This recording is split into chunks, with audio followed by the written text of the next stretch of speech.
He's not even good enough to be a janitor." The voice of my mother echoed through the elegant executive office of Harrison and Associates, one of the largest corporate law firms in the United States. "My son is a complete failure who can't even pay his own bills." I stood in the doorway of the conference room, watching Margaret Hayes gesticulate dramatically to three men in impeccable suits sitting around the mahogany table. She had gotten past security by claiming to be my mother and saying she needed to talk to the manager about the inappropriate behavior of employee Nathan Hayes. "He lives in that tiny apartment downtown, drives a 10-year-old car, and has worn the same clothes for years," she continued, pointing in his direction as if I were evidence of failure. "You should fire him immediately before he causes serious trouble for this reputable company." My name is Nathan Hayes. I am 37 years old, and at that moment, I was watching my own mother try to destroy my career in front of people she assumed were her superiors. What she didn't know was that I had known every one of those people for over a decade. The gray-haired man on the left was Thomas Chun, founding partner of the firm and my mentor since law school. Next to his was David Morrison, the top corporate client I had represented in dozens of multi-million-dollar cases. And at the head of the table, watching the scene with an expression of growing disbelief, was Robert Harrison III, the company's CEO. "Ms. Hayes," Robert finally interrupted, her voice carrying that tone of authority I knew well from our weekly meetings. "I think there's a misunderstanding here." My mother straightened up, clearly pleased to have the attention of what she believed to be her boss. "There is no misunderstanding, sir. I know my son better than anyone. He's always been lazy, irresponsible, and—" "Mom." Her voice cut through the air with a calmness that only 15 years in court can teach. "I don't think you understand where you are. For the past 8 years, I've kept her professional life completely separate from her family life. Not out of shame or arrogance, but because I grew up in a family where success was measured by ostentation, where personal value depended on how much money he spent on cars and designer clothes. I chose to live modestly, invest his money wisely, and keep his feet on the ground.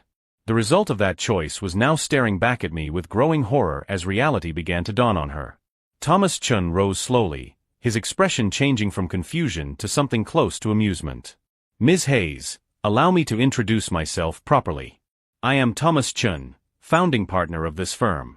And this young man you're trying to fire," he paused, clearly relishing the moment, "is Nathan Hayes, our managing partner and one of the most respected lawyers in the country." The silence that followed was so deep that I could hear the ticking of the old clock on the wall.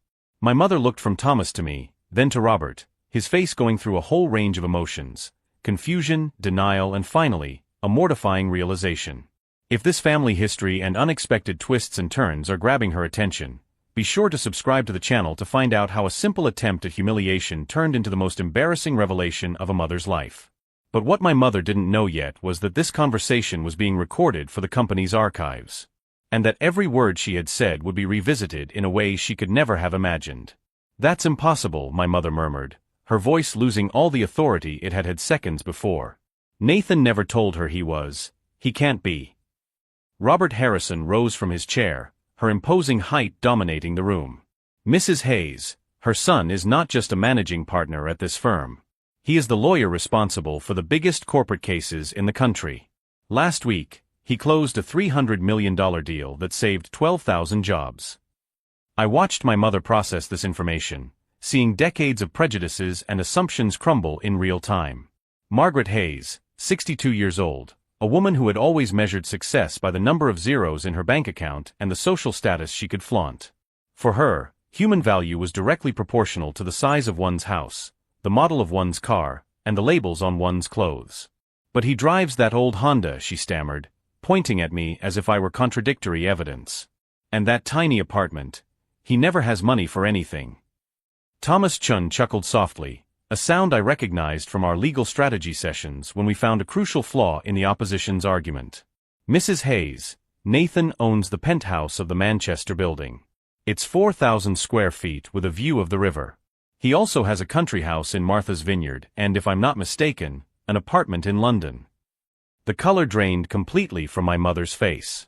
For years, she had criticized me at family gatherings, constantly comparing me to her younger brother, Kevin, who worked in real estate sales and drove a BMW he borrowed from the dealer to impress clients. Kevin, whom she always introduced as my successful son, while describing me as the one who's still trying to find himself. Nathan, David Morrison addressed me with the respect our 10-year professional partnership had built. Perhaps you can explain to her why you chose to keep your position private.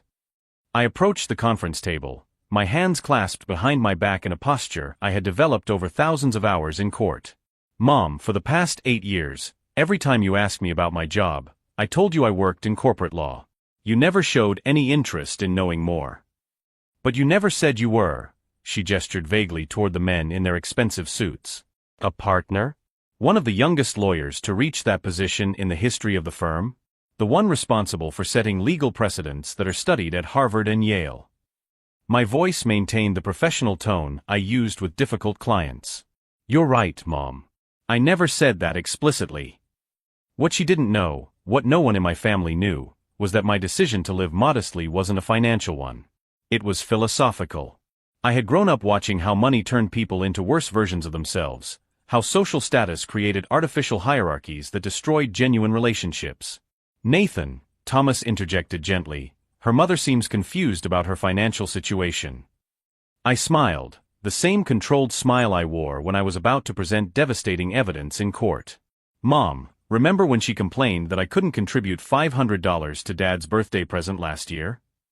She nodded quickly, clearly remembering how she had humiliated me in front of the entire family, saying I was financially irresponsible, and that Kevin had covered my share as usual.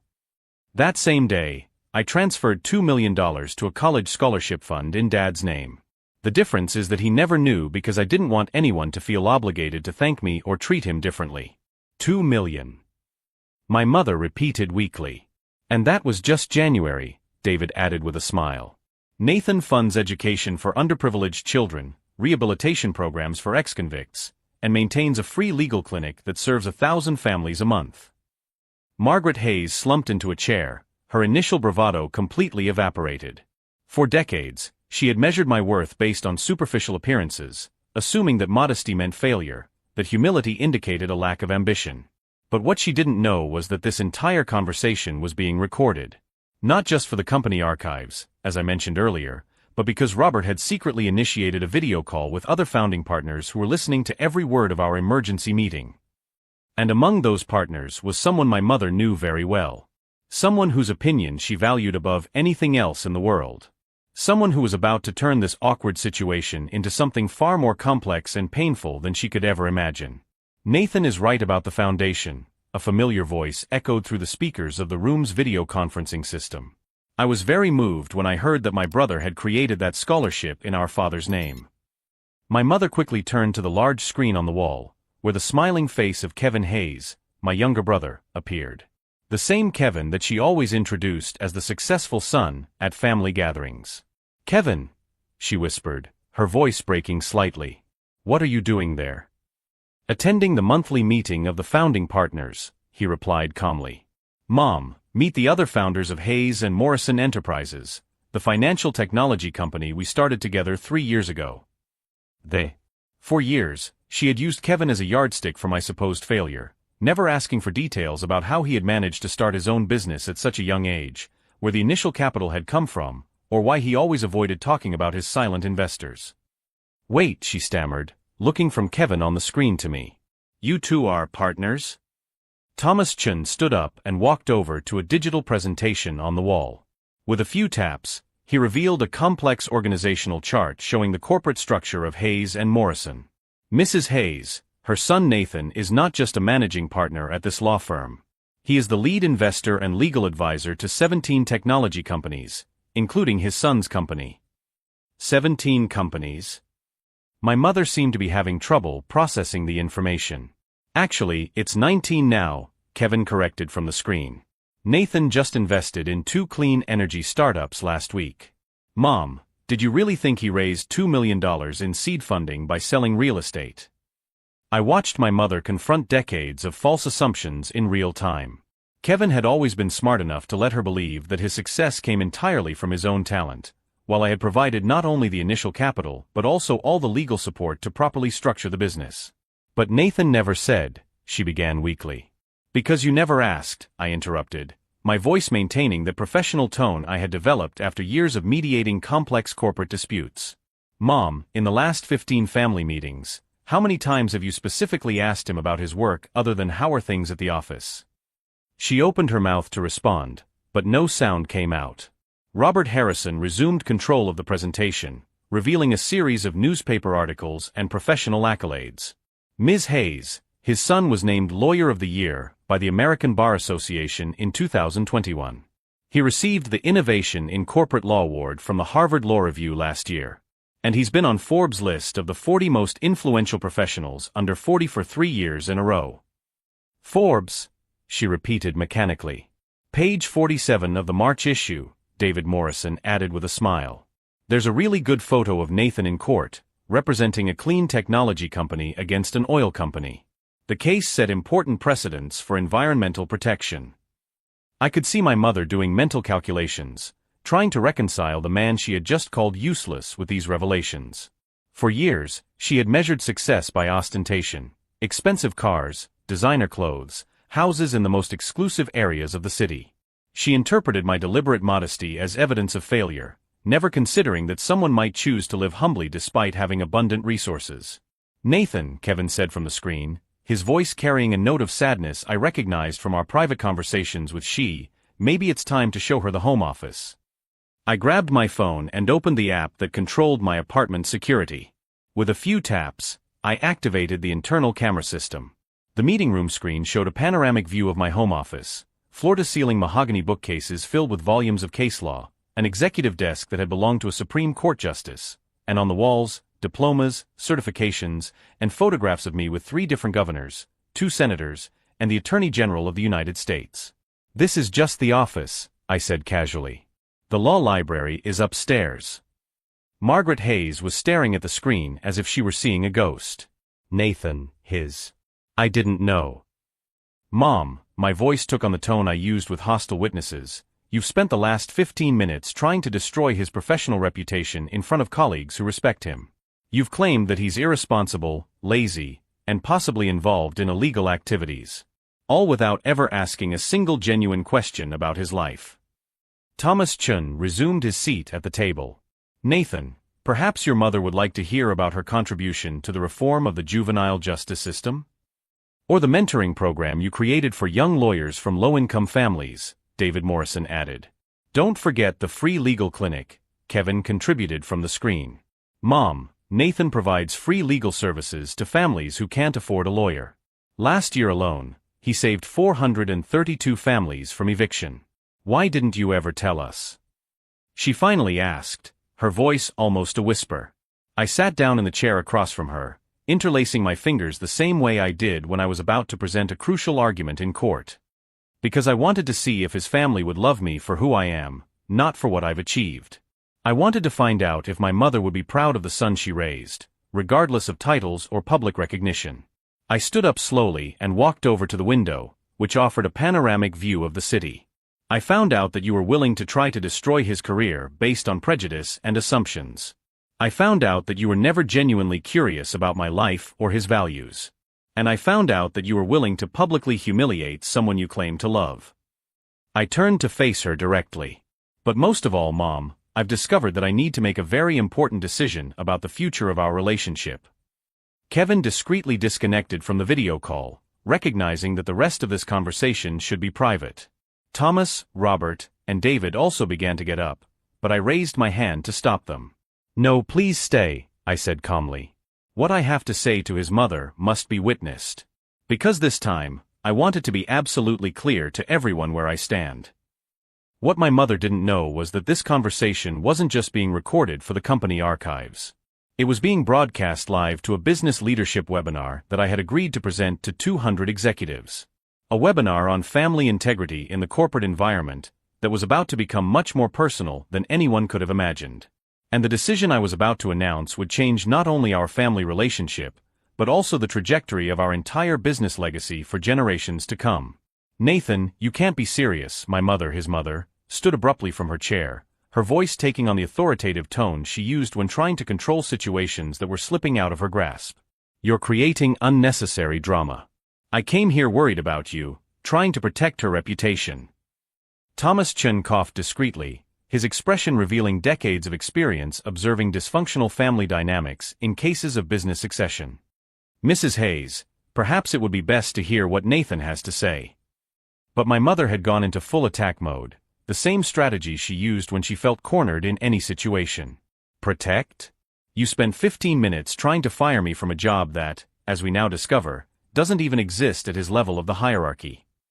My voice maintained the professional calm I had developed over thousands of hours mediating explosive corporate conflicts. "You didn't come here worried about me, Mom. You came here because Kevin casually mentioned that I work in law, and you decided to investigate whether you could benefit from any professional connections." The color drained from her face. Bingo. During our last family gathering, she had asked several seemingly casual questions about his office colleagues, and whether he knew any lawyers who handled high-net-worth divorce cases. Our neighbor, Dolores Whitman, was suing her husband for adultery, and my mother had offered to get a referral through Nathan. "That's not true," she protested, but her voice no longer carried the same conviction. Robert Harrison leaned forward, her executive experience clearly recognizing the patterns of manipulative behavior he had observed in dozens of corporate family disputes. "Mrs. Hayes, Nathan mentioned that this conversation is being recorded. It is also being broadcast live to a business leadership webinar with 200 executives watching." The silence that followed was so profound that I could hear the building's ventilation system. My mother looked from Robert to me, then to the discreet camera mounted on the wall, which she had assumed was part of the standard security system. "Live broadcast," she whispered. "To 200 CEOs, executive directors, and business leaders," I confirmed calmly. "Today's topic is family integrity in the corporate environment, how personal values impact professional leadership." Her performance over the last 20 minutes serves as a perfect case study. David Morrison opened his laptop and turned the screen toward her. The webinar chat was scrolling rapidly, with comments from Fortune 500 executives expressing shock, solidarity, and in many cases, recounting similar experiences with family members who didn't respect his professional values. "CEO of Morrison Tech, this reminds me of my own sister trying to use his position to get contracts." Director of Phoenix Industries, Nathan's humility is inspiring. How many executives do we know who do the opposite? President of Chun Holdings, toxic family is toxic family, regardless of professional success. My mother read a few comments, her expression changing from horror to mortifying understanding. "Nathan, did you plan this?" "I planned the webinar, yes. About maintaining authenticity and humility regardless of professional success," I replied. Her unexpected visit just provided the live example I wouldn't have had the courage to fabricate. What she didn't know, what no one knew but Kevin and he, was that this broadcast was part of a much larger strategy. For the past 6 months, I had been quietly documenting all of his family's attempts to take advantage of his position without showing any genuine interest in him as a person. The talk about getting lawyer recommendations for the neighbor. The seemingly innocent questions about whether I knew influential people who could help with my cousin's real estate business. The subtle suggestions that I should use my position to help the family. Each interaction had been carefully catalogued, not out of paranoia, but because I recognized the patterns I had observed in dozens of cases of family exploitation that had crossed his desk over the years. "Thomas," I said to my mentor, "could you explain to my mother the legal concept of conflict of interest, and why lawyers can't just give recommendations based on personal relationships?" Thomas Chen assumed his Harvard Law School professor mode. "Ms. Hayes, when a lawyer uses her professional position to benefit family members without following proper ethical procedures, it constitutes a violation of the rules of the bar. Nathan not only maintains the highest ethical standards, but also teaches these principles as a guest lecturer at 3 law schools." "Professor," my mother repeated mechanically. "Harvard, Yale, and Stanford," David added with a smile. "He's also writing a book on ethics in corporate law that will be published by Oxford University Press next year." I grabbed my phone and opened the folder of screenshots I had been compiling. Screenshots of family messages, emails from relatives asking for professional favors, and WhatsApp conversations where my mother discussed strategies for making better use of Nathan's connections. "Mom, do you want to see what really motivated me to keep my career private?" I slid my phone across the table. "This is a conversation you had with Aunt Linda last week, discussing how to convince me to use my influence to help Cousin Derek with his commercial zoning problem." She read the conversation, his face turning various shades of red. The most revealing message read, "Nathan has always been very strict about these ethical things, but if we push him the right way, we can get him to help. It's just a matter of using the right family language." "And this," I continued, showing another screenshot, "is you explaining to our neighbor that I probably know judges who could speed up her divorce proceedings." The webinar had become the most watched session in the platform's history. The moderator discreetly informed me via chat that there were now 1,200 people watching, including journalists specializing in business ethics. "Nathan, my mother tried one last strategy. I just wanted to help people. He's so successful," I thought. "That I should compromise his professional integrity to solve the personal problems of people who have never shown a genuine interest in who he is as a person?" I interrupted, my voice taking on the tone I used for cross-examinations. "Mom, in 15 years of my career, you've never asked me about my professional values, my legal philosophy, or why I chose to specialize in ethical corporate law." Robert Harrison stood up, clearly recognizing that the moment had come for definitive decisions. "Nathan, I believe you wanted to announce something specific to her?" I took a deep breath, remembering the hundreds of families I had seen destroyed by similar dynamics during my career. If you are following this journey of family values versus professional integrity, be sure to subscribe to the channel to see how difficult decisions shape true character. "Mom," I finally said, "for the next 6 months, you will no longer have my personal phone number, my home address, or any information about my professional life. All communication between us will go through Kevin, who will serve as a neutral intermediary." "What? Nathan, you can't.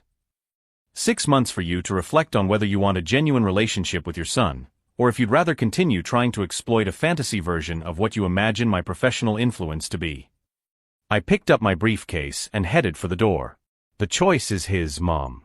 But this time, it will be an informed choice about who I really am, not who you imagine me to be." What she didn't know was that this decision wasn't impulsive. It was the result of months of consulting with Dr. Patricia Williams, one of the nation's leading experts on toxic family dynamics in high-performance professional environments. And that the next 6 months would not only be a period of reflection, but a definitive test that would determine not only the future of our family relationship, but also the foundation of the legacy he intended to build for generations to come. The real transformation was just beginning. "Wait, Nathan!" my mother shouted as I reached the door to the conference room. "You can't just— Is this conversation really being broadcast?" I stopped with my hand on the doorknob and turned slowly. "To 1,400 people right now, Mom. Including journalists from the Wall Street Journal, Forbes, and Harvard Business Review." The blood drained completely from his face.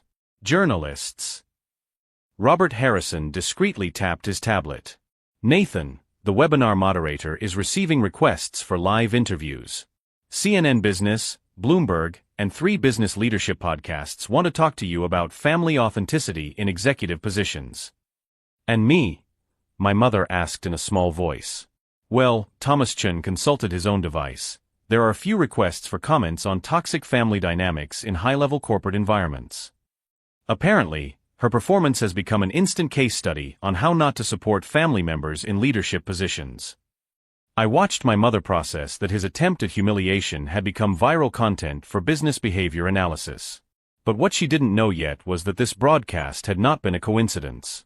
For the past 3 months, I had been collecting data on destructive family patterns in high-level executives for academic research. "Nathan," David Morrison stood up, "maybe it's time to explain the full project." I walked back to the conference table, picked up a folder I had strategically left in the center, and opened it. "Mom, 6 months ago, I received a proposal from Harvard Business School to lead a study on the impact of toxic family relationships on executive performance. We needed real case studies." "Case studies," she repeated mechanically. "Over the past few months, I have systematically documented every attempt you have made to exploit my professional position without showing any genuine interest in me as a person. Every recorded conversation, every archived text message, every family strategy to take advantage of Nathan's connections has been carefully cataloged." I grabbed his phone and opened a recording app. This conversation today was the perfect capstone to our research. A live example of how family members can try to destroy someone's professional reputation based on prejudice and unfounded assumptions. Thomas Chun smiled, clearly appreciating the elegance of the strategy. "Nathan, could you explain the full scope of this research to her?" Sure. I walked over to the projection screen and activated an elaborate presentation. Mom, our research involved 250 C-level executives at Fortune 500 companies.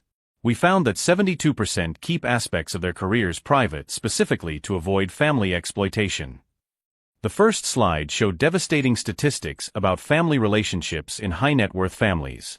86% reported at least one incident where family members attempted to use her position for personal gain without offering genuine emotional support. "Have you been studying me, her?"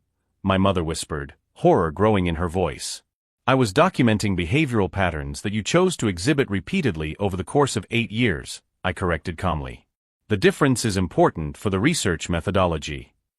Margaret, his son, is also publishing a book on this topic.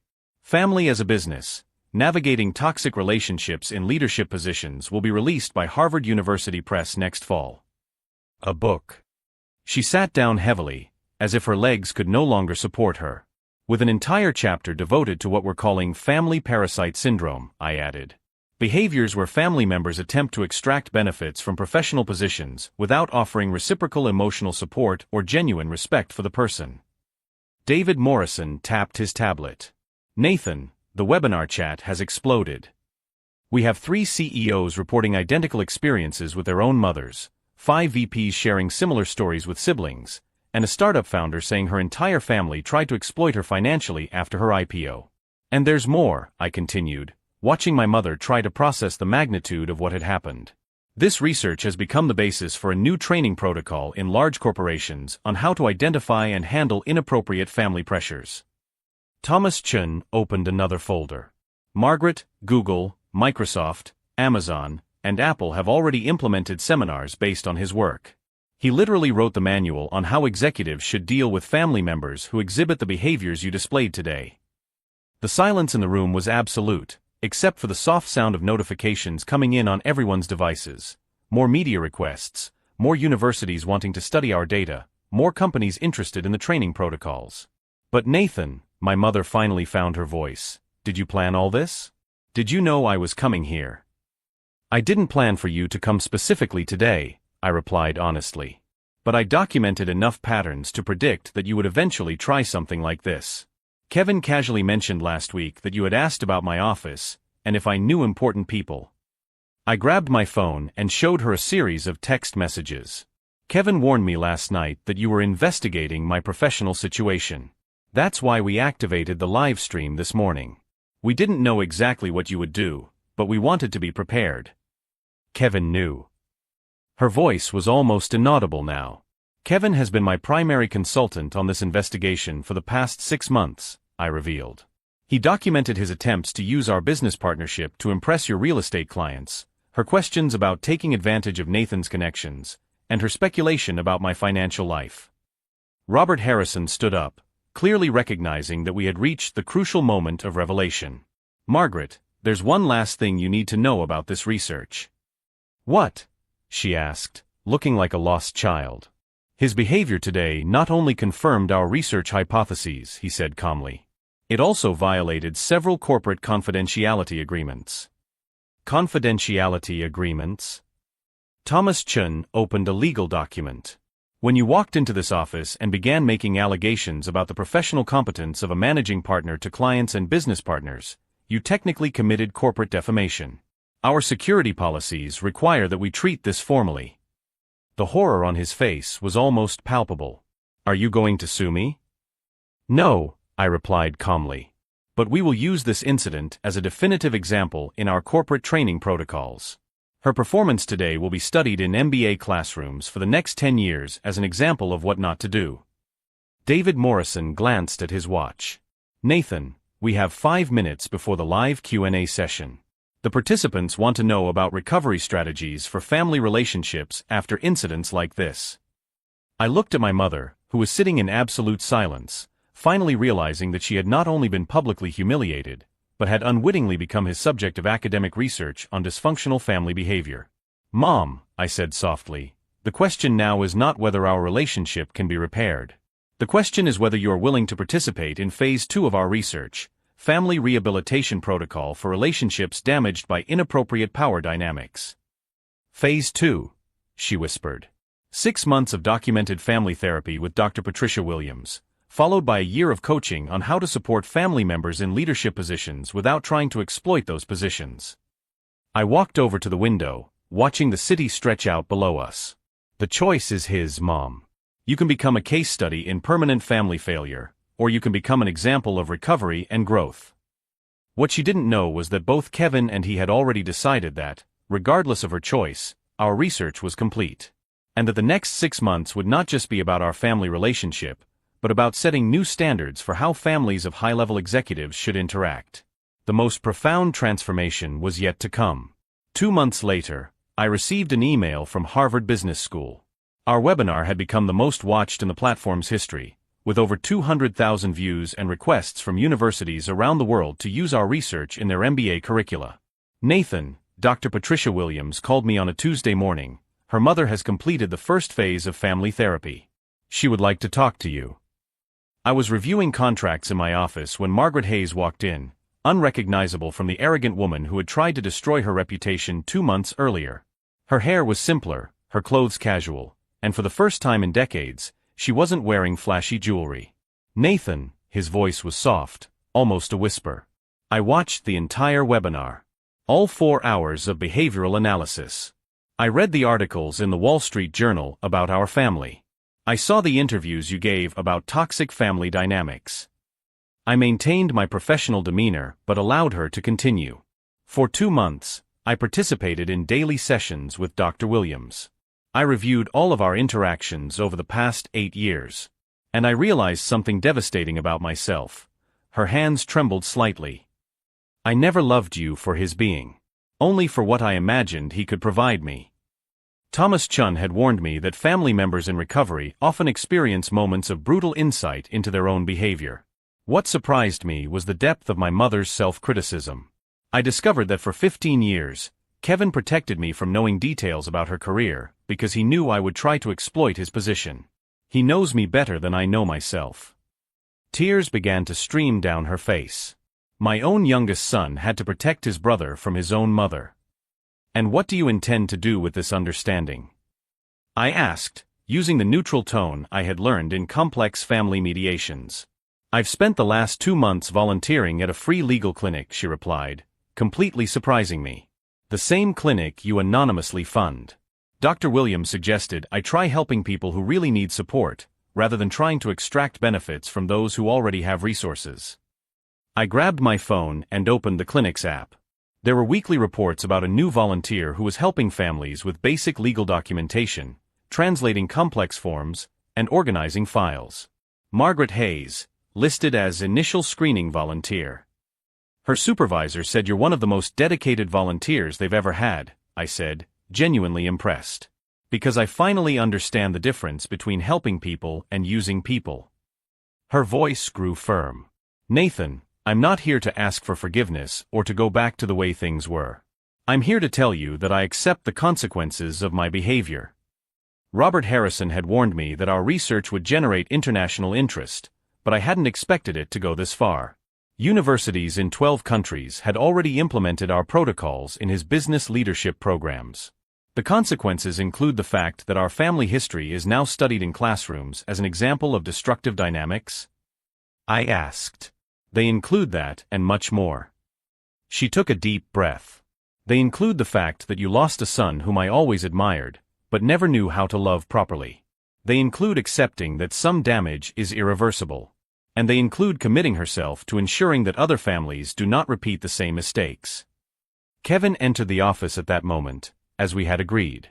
Mom finished the family rehabilitation program with top marks, he announced.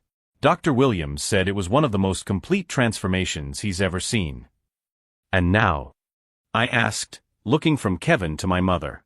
Now I'm continuing to work at the clinic, attending monthly maintenance sessions with Dr. Williams, and learning how to support my children without trying to control or exploit their lives. Margaret stood up. And you decide whether you want to try to build a new relationship with him, or if you'd rather just maintain a professional relationship through Kevin. I looked at this woman who had given birth to me, but was only now learning to be her mother. The transformation was genuine. I could see it in the detailed reports from the clinic, in the comments from her supervisors, in the subtle changes in his posture and language. "Mom," I finally said, "let's give it a try. But under new rules. Monthly supervised conversations for 6 months. After that, we'll evaluate again." The smile that lit up her face was unlike any expression I had seen from her before. There was no hidden agenda, subtle manipulation, or self-serving expectations. It was simply genuine joy. 3 months later, Harvard University Press confirmed that his book Family as a Business would be released simultaneously in 17 countries. My mother's story had become the most cited chapter in preliminary academic reviews. Kevin expanded his business to 5 cities, still with my legal and financial support, but now our partnership was publicly recognized. No longer a shameful secret, but a healthy family collaboration. My mother completed her first year as a volunteer at the legal clinic. Her evaluations were consistently excellent, and she had directly helped 86 families navigate complex legal systems. The relationship between us didn't go back to the way it was before, because what it was before was built on lies, assumptions, and toxic dynamics. Instead, we built something entirely new, mutual respect based on honesty, clear boundaries, and genuine support. The last time we watched a webinar together, on recovering family relationships after crises, my mom commented, "It's weird to be famous for being a negative example, but if his story helps other families not make the same mistakes, it was worth it."